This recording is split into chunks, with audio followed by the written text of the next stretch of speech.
So here we are, Rocktober, halfway through the month. Halloween's right around the corner.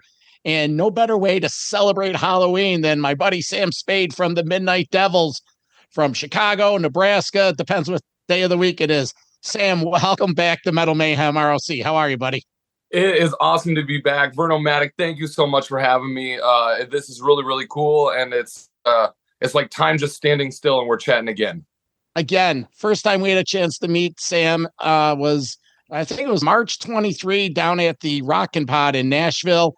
And, Sam was just walking around in full gear, just doing the rounds. He sat down and my co-host, Southern Cal, who's from Melbourne, happened to see the band in concert, said, "Hey, that's that fucking guy from that band." And so that's the first time we had a chance. And at the time it was 2023 and the last album, Never Begged For It was out and you're doing the promo for that.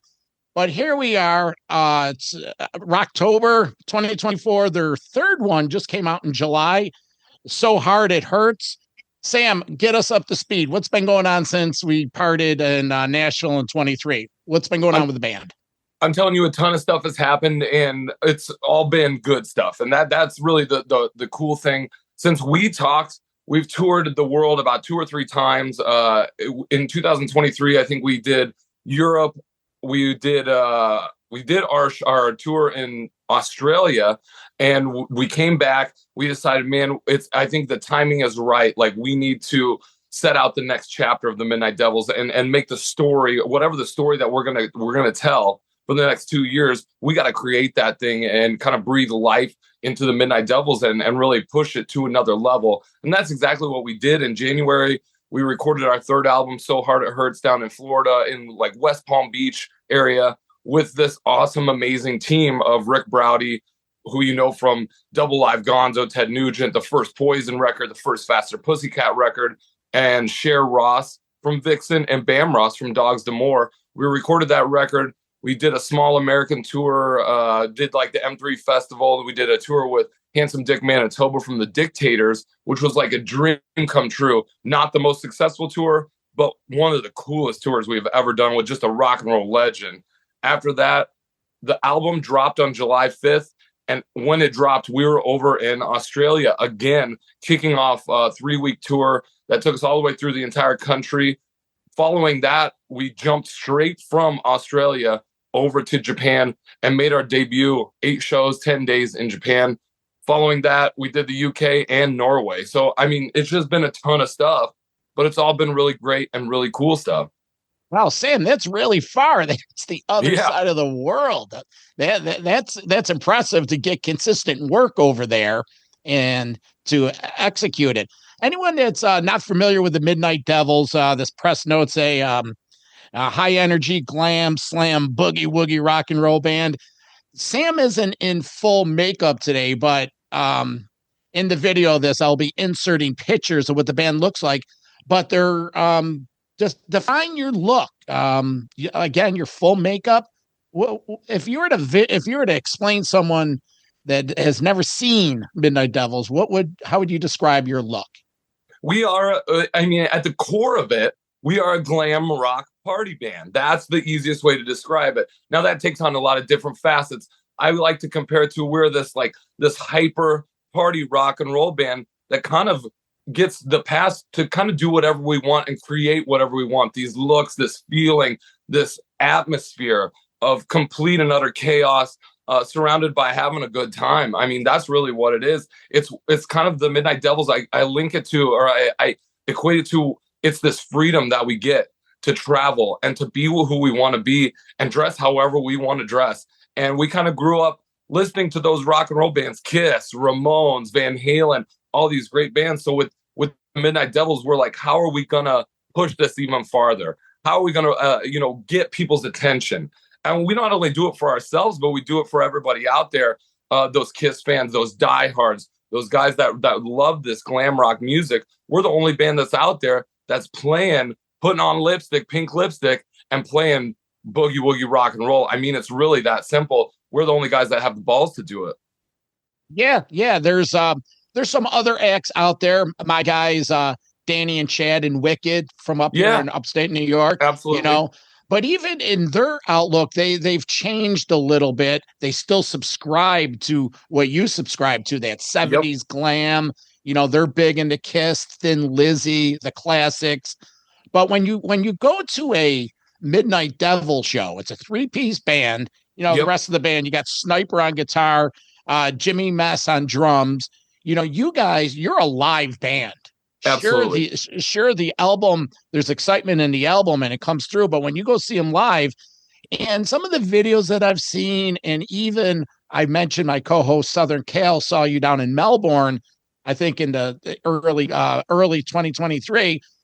Again, the turnout wasn't as big as some other shows, but the performance, that's what captured Cal. He goes, these guys were playing like there was 10,000 people there. And any killer band will give that to their fans, that, so when they walk away, you're a fan for life. So let's talk about your stage set. And Yeah. is there pyrotechnics? What kind of stage presentation you bring? Yeah, so I think with this band and really like being able to travel and travel internationally, you kind of got to rethink the wheel. So what we're trying to do is put on this incredible show that people are just gonna be blown away by, right? They're just like, we're in this party from the moment these guys hit the stage. We're in this party all the way the 45 minutes, the hour long. And so we're up there and we always fly that banner, like that Midnight Devils banner, no matter clubs are big or small. I'm up there putting that banner, hanging that thing, because it's like that reinforcement. You never saw Kiss on stage without their banner. You'll never see the Midnight Devils up there. So it's this takeaway that is not only from the band, but it's the audience as well. So we combine like there's no definition, there's no line. So it's the three guys up on stage, but we'll break down that wall and come out and sing and throw $69 bills into the audience. We got pink balloons that go flying in the middle of a show. I mean, we got all this cool stuff that's like, it just adds to the excitement. And the fact of the matter is, when you boil it down, the three of us are excited to get up on stage to play. We don't take this for granted. We get up on stage and play, leave it all, like that Smoking Crater on the stage, because we're excited we get the opportunity to do this. We're never going to phone it in or give you anything less than 100%. That's never going to happen. Let me ask you, compare the other side of the world audience to the USA, because there is a difference. Absolutely. Expand on that. How is it different? Yeah. Playing in the USA is the home of rock and roll. It's the birthplace of rock and roll. But for some reason, it's more difficult to get people to come out on a Tuesday night, a Wednesday night, a Thursday night, stay out late, go out going crazy. In the US, it doesn't hit like that. So what we've kind of found is that we've said, let's go travel overseas and see what happens over there. And it hit really, really big. It hit in Australia our second time through. The first time when your co-host saw us, it was our first tour there. It was our first time stepping on Australian soil. The second time through, the crowds were twice as big. And people were excited to see us. I mean, people were excited to come hang out. And they're bringing us weed and they're bringing us presents. And everybody's going crazy. And it just seems like the attitude is a lifestyle. The rock and roll thing is more of a lifestyle overseas than it is here in the USA. Now, we still have those diehards here in the USA, but it's not like it is over there. Over there, you see guys with battle vests, and it's just that we live this every day. And in the US, it's a little bit different. You just got to lead them more into the party. You got to push a little bit harder, apply the pressure, if you will. Well, a fact check, my co-host lives in Melbourne, Florida. Got it. That's where he saw you guys. So seeing that the other side of the world has that different outlook, do you almost make a business decision to concentrate over there, where you could go over there? Sure, it costs you a fortune to get over there. Yeah. But if you're doing better business there, is there a conscious business effort to concentrate on over there? Yes, you're 100% right on that. So what we did intentionally and unintentionally is starve the USA, our families here. But the tours were great that we did. But we're like, man, our whole goal is to get out and travel and see the world and play to people that love this type of music. We're like that niche market, where we're not everybody's cup of tea, but we can be if we get in front of you. You know, it's like we can win over an audience no matter who it is. I got complete faith in that. But it's like getting people out. So we're like, we signed with an Australian record label because we had that much faith in what we're doing overseas and the people that we're talking to, the albums that are being sold. Like we went out on tour, that album dropped, and we did all those shows in Australia and Japan, and it was just eye-opening how much this band resonated with fans of rock and roll, metalheads, punk rockers, anybody that's into music. There's no denying the electricity that happens on stage. So it's like with this album, especially So Hard It Hurts, we had to try and connect that live show with a tangible piece of music and make that a real representation of what the Midnight Devils are. So yes, absolutely. We're like, well, let's do. And then our heads were like, we have the best job in the world. If we can just keep doing this, like keep touring overseas every year, like there's no stopping it. There's no limit. And I think that's the coolest thing about the Midnight Devils, that freedom, that no limit. You do, if you dream it, you can do it. Well, what's the age bracket over there? What's the age demo? Young kids, old kids, both? It's roughly the same. On the last tour that we did was in the UK, supporting Kicking Valentina. And I would say that the age was anywhere from 21 to 50. That's what it was. And so it's older people that love rock and roll, that grew up on this style of music, go, oh, I see what they're doing. It's new, it's modern glam, but it takes me back to the 80s, to the 70s.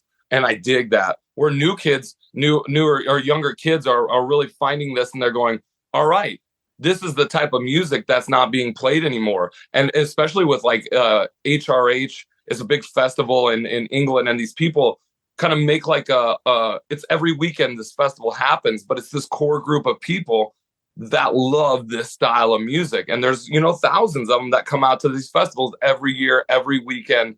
And it's just that lifestyle. And then they want to be entertained.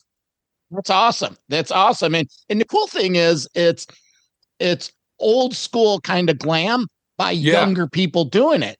It's not like, cringeworthy when you got 60-year-old guys doing the glam stuff. So yes, even though so before we jump into the album, which I went through, like I said, I went through my notes, So Hard It Hurts.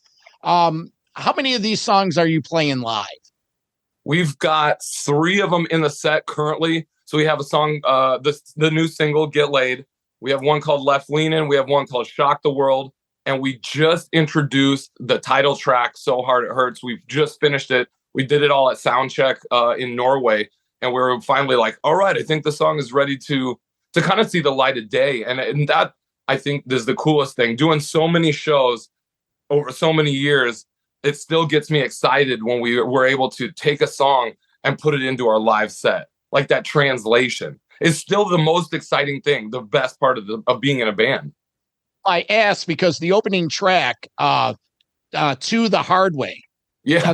These are my notes. The opening track delivers a high energy punch, essence of glam with the fast paced guitar riffs and the explosive rhythm section. It's the perfect way to kick off the album. Sometimes bands, their opening song, opening of the album. Tell us about To the Hard Way. To the Hard Way is exactly what you said it was. And I really think it kind of, that song, we wanted a power track to lead it off, and something that was fast, something that we, is just like, it got straight to the point. And I think To the Hard Way was that song that kind of goes back to our punk rock roots. And Jimmy and I, we grew up in punk rock bands, touring since we were 20. I tell everybody, like, I've been in a touring band for 20 years now, if you can even believe that. Like, I've been on the road for 20 years. But To the Hard Way was really a song that goes back to that, sleeping in your van, driving, playing basement shows, doing all these crazy things just because that's what you do in a punk rock band. There was no other option. Like, you were just happy to be on the road. I think To the Hard Way is really that song that kind of captures that essence of where we started and where we're starting this album, kind of that throwback to our punk rock roots. Well, you said it before, the single and the video, Get Laid. You went straight and said you wrote a song entitled it Get Laid. It's an anthem. Talk about that song. And this will be a little minutia for you that you're going to really, the information here that you can pick up. So when we went down, we had 12 songs, 11 songs ready to rock. We met Rick. We had never met Rick before prior to us going down to Florida. So Rick Browdy, this illustrious producer. And so our tour manager in Italy is like, you need to meet this guy. I love the Midnight Devils, but you don't have the songs. And I'm like, man, that's kind of a dick thing to say. He's like, no, trust me. I love you guys, but you need a producer that's going to pull these songs out and make them into these 3.5 minute rock and roll, just classics. Right. And I go, yeah, you're totally right. And we call up Rick and he's like, I love it. Come down to Florida. Let's make this happen. We go down there, nervous as hell. Right. So we walk into his office and he's like, all right, we need to rewrite the lyrics on some of these songs. I go, cool, no problem. But in my head, I'm thinking, man, I got to take a step back and my ego gets a hit, because they're my songs. What is this guy doing? And then I look over at the wall, right? And there's Double Live Gonzo platinum record hanging on the wall. And I'm like, I should probably just shut the fuck up and listen to what this guy has to say, And with Get Laid, that song came at the very end of the session, of the recording session. And Rick goes, you know what? I love you guys, but I don't hear a single. I wrote this song called Get Laid for an Italian band. Would you guys be interested in doing it on your record? And I was like, you know what? I don't know. It's kind of weird. Like the lyrics aren't my lyrics. It's different. And we listened to the song. We played it a few times. And I called my girlfriend back home. And I go, I don't know what to do. This is like out of my wheelhouse. And I want to be put in a situation where I got to sing a song for the rest of my life that I don't necessarily agree with. And she's like, did you look at the platinum records on the wall? And I was like, yeah, I'm sitting right next to him. She's like, why don't you just shut up and sing the song? I was like, cool, no problem. And we went in and we did the song and it turned out amazing, right? And I'm like, okay, Rick is a genius, because this song hits not only on girls and guys, but it crosses every boundary of race, sex, creed, anything that there is. You can hear that song and go, yeah, I want to get laid tonight. Anybody can hear it. Now, does the song, seeing it's the cover, if you will, it's does it subscribe to the Midnight Devil theory? Like you said, you got to, if this takes off, you got to sing this for hopefully the rest of your career. Mm-hmm. So it does subscribe to what the Midnight Devils theory is. Yeah. So what happened was I was unsure, and we went in and did the song, and the song hit, and I started playing the song at the strip club that I work at. And the strippers all started singing the song. The 20-year-old strippers in Nebraska started singing the song. I go, that's proof right there that this song is good and it hits.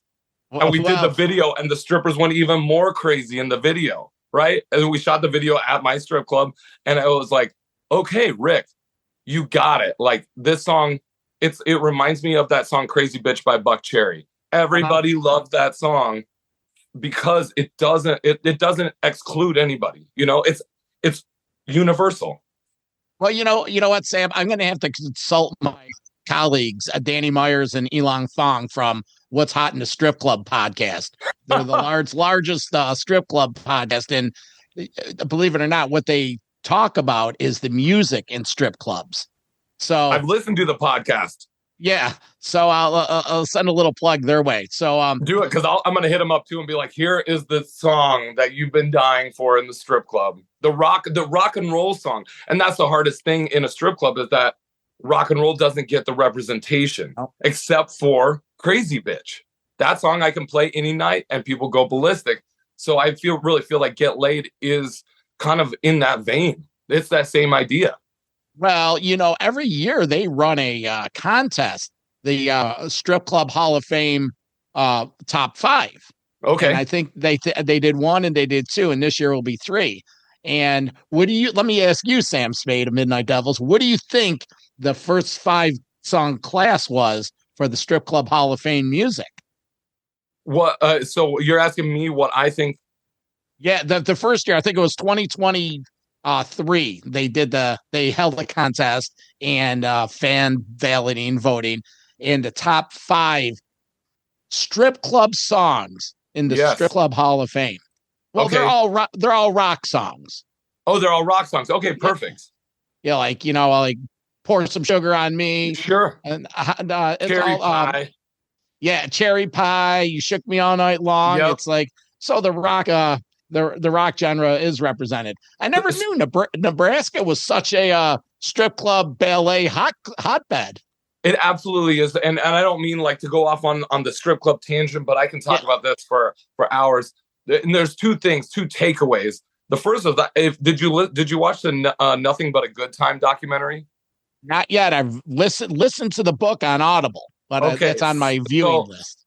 In that documentary, they're talking to Def Leppard, right? Phil Collins from Def Leppard, and they go, "Pour Some Sugar on Me" was nothing until these strip clubs in Florida picked it up and they started playing the song. Next thing you know, everybody's listening to Pour Some Sugar on Me. So with that, I go, oh, that's a brilliant. That's the idea that we have with Get Laid. Now in Nebraska, we have this really cool strip club that we've kind of turned into like a spot where bands are welcome and weirdos and people of all, anybody that's kind of coming through town, I can invite them to come to the strip club. We have the guys, and we're not supposed to talk about this, right? But when Night Ranger was in town, I knew like some of their techs, and I invited them to the strip club on a Sunday night. We picked them up in the strip club party bus, right? We're smoking, having a good time, and they come and they're up in the DJ booths, calling out girls. Like, so this strip club that we have here is this really cool place where I tell everybody, like, you can be as creative and as unique as you want to, and this is the place for you to do it every single night of the week. Well, the Abbott brothers, a famous strip club down in Texas. So yeah, exactly. I think strip clubs and rock and roll, they're cousins. They go hand in hand. Another killer track, according to the Vernomatics notes, is the song Rage. Yeah. Opens with a slide guitar, but then quickly shifts into a full glam-punk mode. The gang vocals and the rebellion lyrics just scream glam. Talk about the song Rage. Yeah, and that one, I really think, if I look back at it, I remember writing a lot of that in my head driving back from Nashville.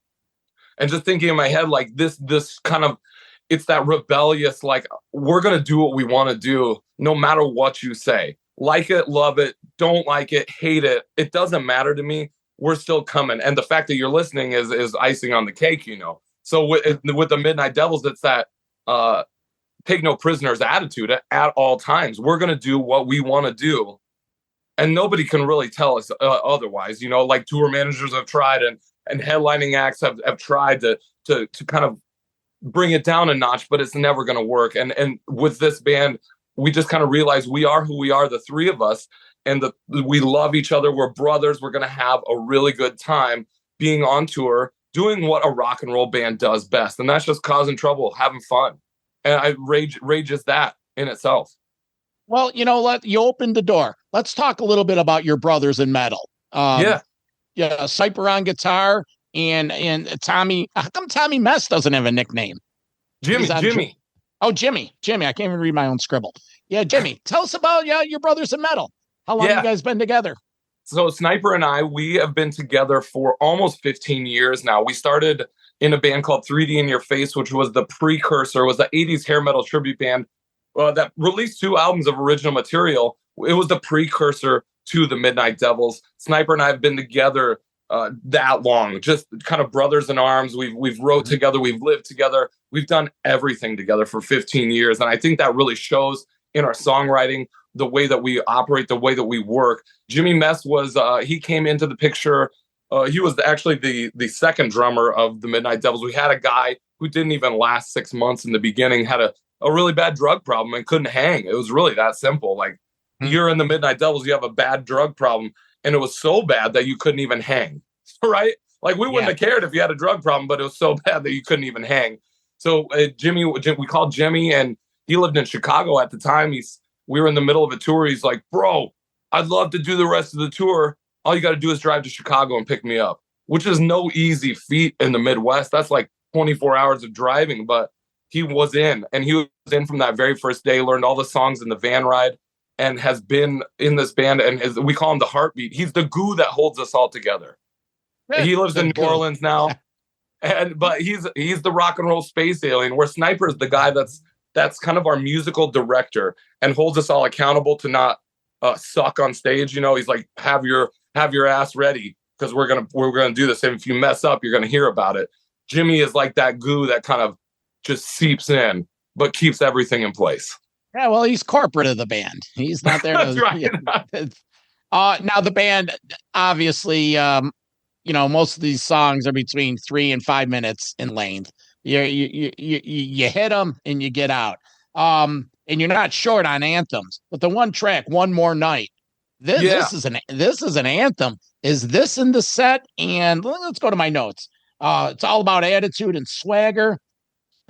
Vocals are punchy. The rhythm is killer. It's the song's live show energy is undeniable. Is it in the set list? We have not put that one in the set list yet. We have not even practiced it yet. So that was one we had written for the album, and I love it. I think it is. It's a lot of the songs and stuff. The lyrics come from actual 90% of it is actually what we go through and what we see on the road, what we experience. And I think that's the cool thing is that it's the song's lyrics are relatable to people, just everyday people that kind of go through these things. And so it's like, you're not asking permission. I'm going to do what I want regardless. Well, I'm not going to ask you for permission. I'm just going to go out. Tonight is my night. I'm going to have a blast doing this. And I think that's really what that song is about is I'm not asking anybody for permission. I'm going to go out and take what I want and do the things that I think I need to do to be successful or to have a good time, to make memories and make stories. Well, you know what?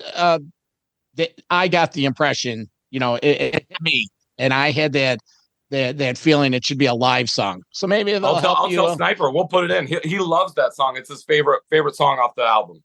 Oh, well, and maybe you just need a little encouragement.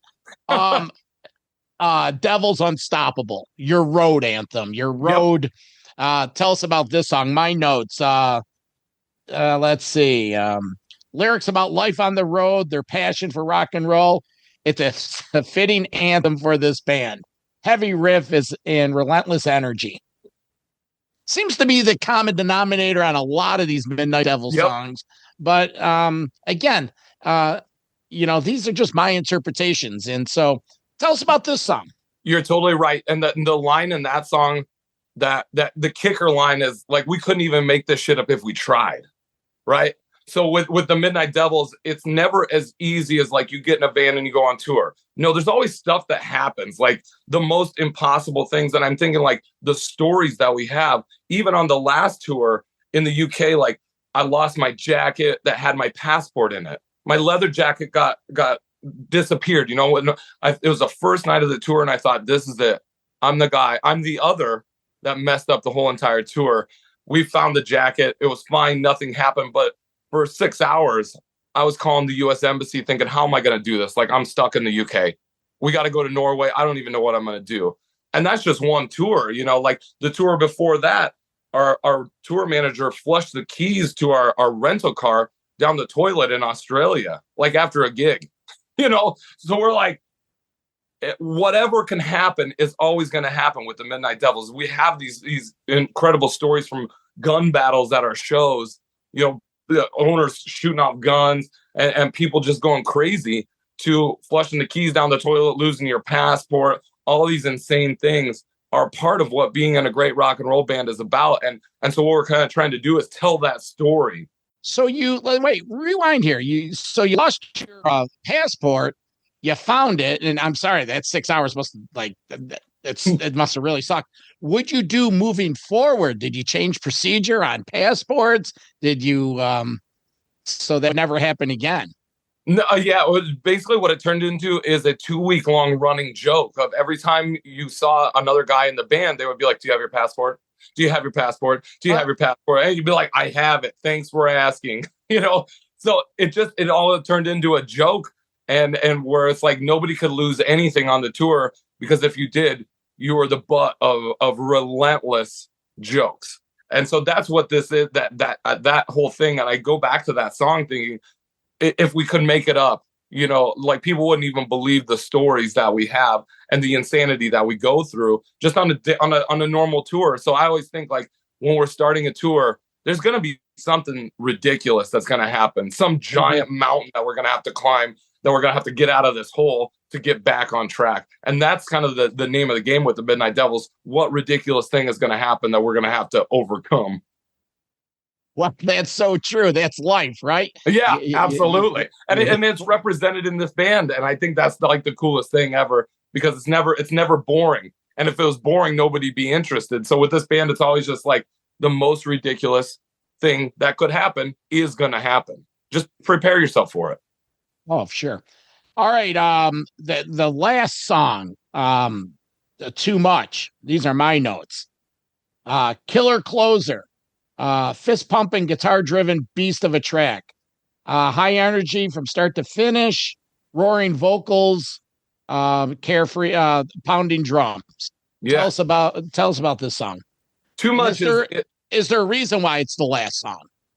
No, absolutely not. There was no going into it. We wanted to close with a strong song, so that people kind of go through all the album and you say these guys started with a strong song and you end with a strong song. I don't think like putting weaker songs at the end of an album is the smart way to do. Just tack them on at the end. I don't think that's the way to go about it. You whittle it down to your best songs and your tightest tracks and put them on there. With this song, that was definitely another one of those kind of punk rock anthems in my head, like watching as the world burns around us. Like with the Midnight Devils, we go, let it burn.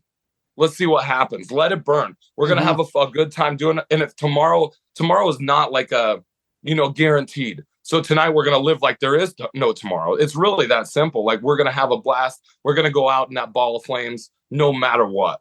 Good, bad, ugly. It's still going to be a good time. I really think with Too Much, that's that kind of attitude, like that fuck you, we're going to do what we want. Sure. So bottom line, Sam, my assessment, 12 tracks on So Hard It Hurts, bold, gritty, fun record. The band has definitely grown up and it stays true to their glam rock roots. Yeah. And we'll be giving it some spins up on our radio show on Monday nights on Metal Devastation Radio. So again, So Hard It Hurts. Sam, off air, you shared a story about when you were in Australia. And at the beginning of this month, we had Jesse Fink on, the rock author that just released his brand new Bon Scott book, Bon, Notes from the Highway. And in our interview with Jesse, we talked about the rumor of Bon Scott having a son. Right. Well, tell the story of what happened in Australia. And this sort of coincides with that Jesse Fink story. Yeah, so we were playing, it was about halfway through the tour. We played and we got off stage and we're opening for an AC/DC tribute band called Bomb But Not Forgotten. Incredible. They're really, really good. They don't have like the costumes or anything. So they don't have like an Angus. They just come out and play the songs and they're great. It's really cool. We love opening for them. We step off stage and the singer comes up to me and she's like, I think Bon Scott's son is here. And I was like, his son? I've never heard that he had a son. And she goes, well, he's a very, very illegitimate son that is not talked about, right? It's just not brought up. But that night, he walked in with this blonde with giant boobs, right? And people are treating him like he's royalty. And I'm like, well, okay, well, I guess he is Bon's son. Like, that makes sense. So they bring him up on stage and they introduce him as Bon Scott's son. And he's going to sing a song. And he got up on stage, kind of got through the song. But people were going crazy and they kind of accepted it. Now the guys in the band, like I'm sitting on the stage kind of watching the other people in the band and they're like a little iffy, everything's kind of, nobody really knows until I listened to your interview with Jesse. Right. And I go, well, I don't have any yes or no definitive answer. He's out there doing cocaine, going crazy, having a blast, really, really living up this, that he's Bon Scott's son. So in my mind, I was like, well, I mean, if he's doing it, then he must be. And then I listened to Jesse's interview and I was like, whoa, this guy kind of is full of shit. Like that he may or may not be, but Jesse kind of pretty much paints it out there that it's not really what you think it is. And I go, oh, okay, that makes a little bit more sense. Did this guy look like Bon or? He actually weirdly did. He was like a skinny dude. He had kind of long hair. He didn't have the voice, but he tried. Well, Sam, it may be that he resembles Bon, so he ran with that. Yeah. Like, oh yeah, I'm Bon's illegitimate son, and the other cool thing is that we got to meet the original drummer from the High Voltage album.